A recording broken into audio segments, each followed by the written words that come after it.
pranešėjams.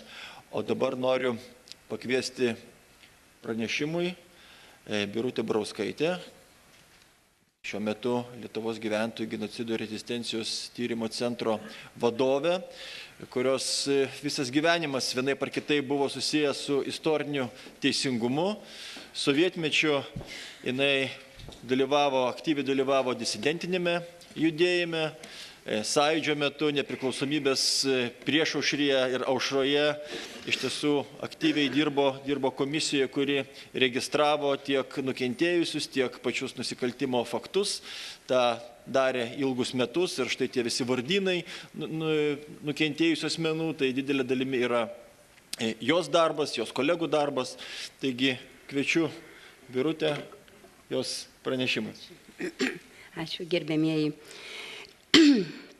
20 amžius Europos gyventojams atnešė neišmatuojamas netektis ir kančias.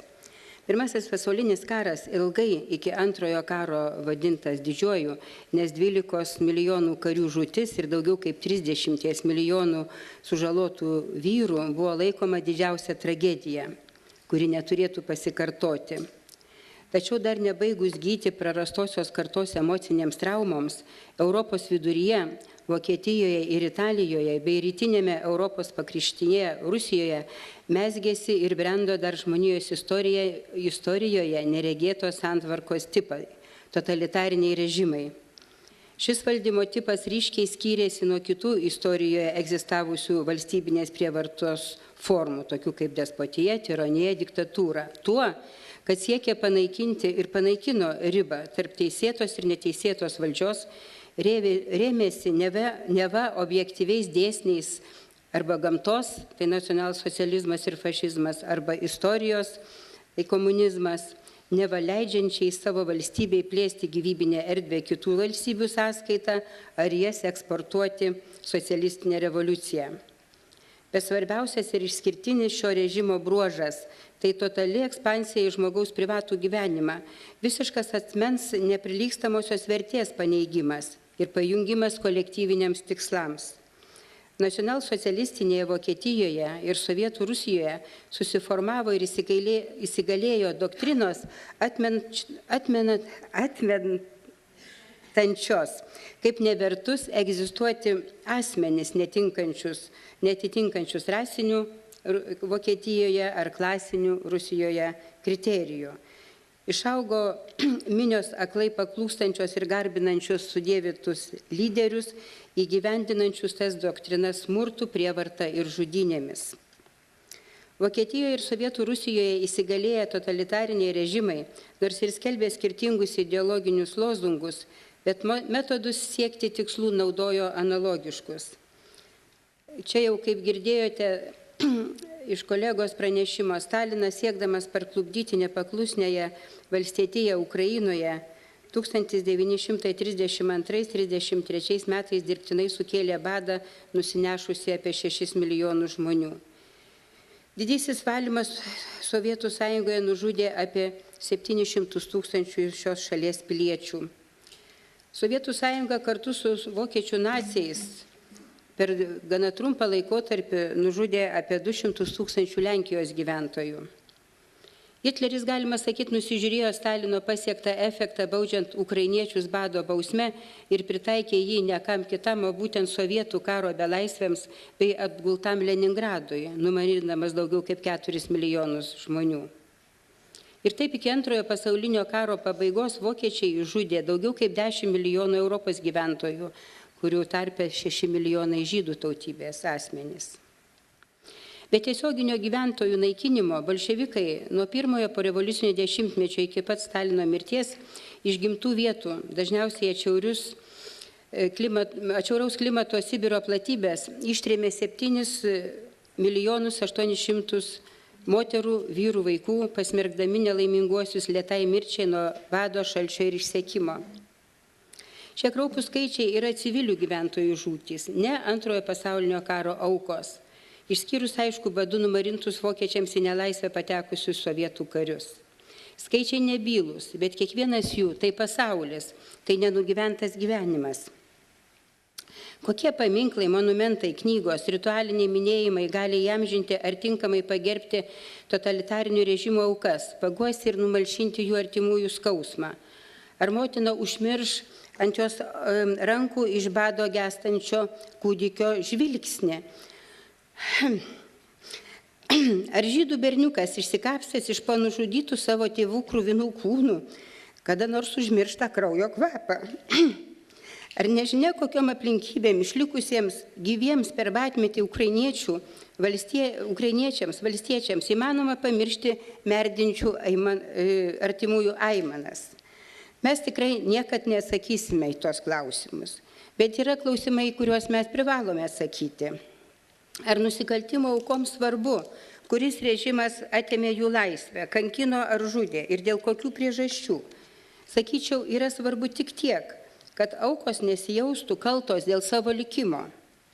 Jeigu nėra įvardintas nusikaltėlis plačiaja prasme, totalitarinių valstybių partinės administracinės struktūros, o taip pat ir asmenys asmeniškai žudę ir kankinę žmonės, negalima kalbėti apie teisingumą, aukų gerbimą ar jų atminimo tinkamą įamžinimą.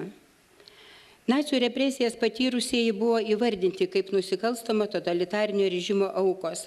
Nacionalsocialistinės Vokietijos politiniai ir kariniai vadovai buvo nuteisti kaip karo nusikaltėliai. Buvo vykdoma denacifikacija visoje šalyje. Nacių teisėjai neteko teisės vykdyti teisingumą, pedagogai dirbti mokyklose ir panašiai.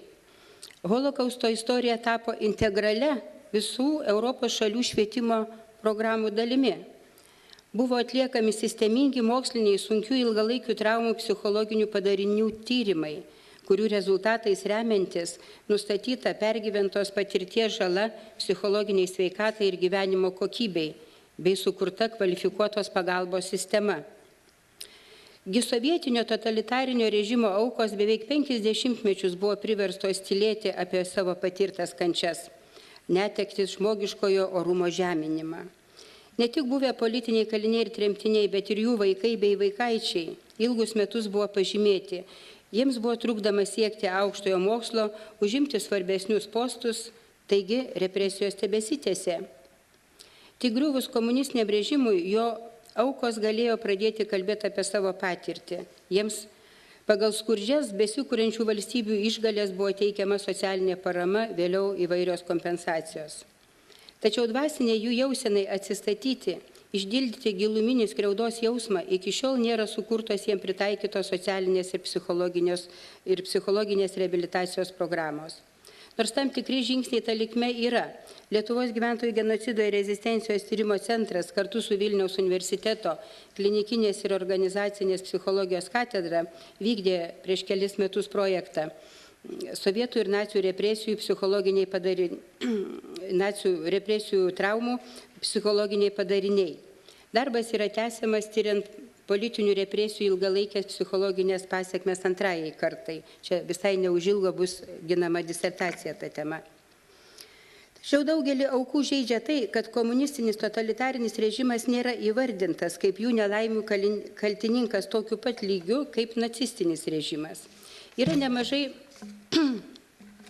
sakysime, tremtinių ir politinių kalinių, kurie mūsų vardynuose yra apie 200 tokių asmenų pavardžių, kurie buvo prievarta išvežti darbams ar į konclagerius Vokietijoje nacių okupacijos metais, o grįžusius juos vėl trėmė ir kalino sovietų valdžia.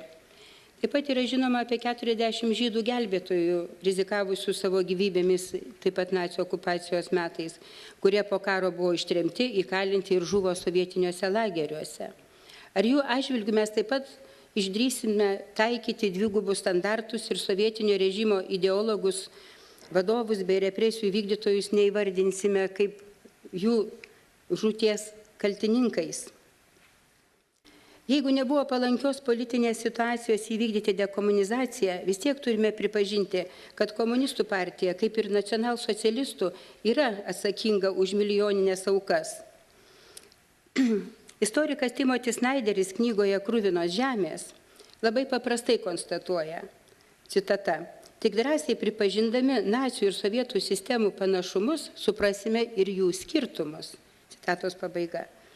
Tad turėtume nebepainioti budelio ir aukos, kankintojo ir kankinamojo, rezistento ir prisitaikėlio sąvokų. Turėtume įvardinti atsakingus už nusikaltimus, nepaisydami, kokia ideologija jie buvo grindžiami. Turėtume siekti, kad abu žmoniškumą pamynę totalitariniai režimai būtų pasmerkti.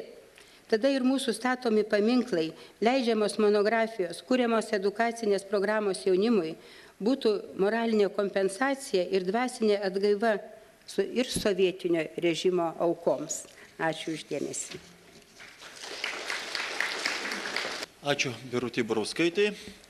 Dabar norintis pasisakyti, klausti pranešėjų, galbūt pirmiausia klausti pranešėjų, paskui pasisakyti, komentuoti tiek šios pranešimus, tiek galbūt ir tie, kurie nesuspėjo paklausti ankstesnių sesijų metu. Taip kad turime šiek tiek laiko. Prašome, kviečiu.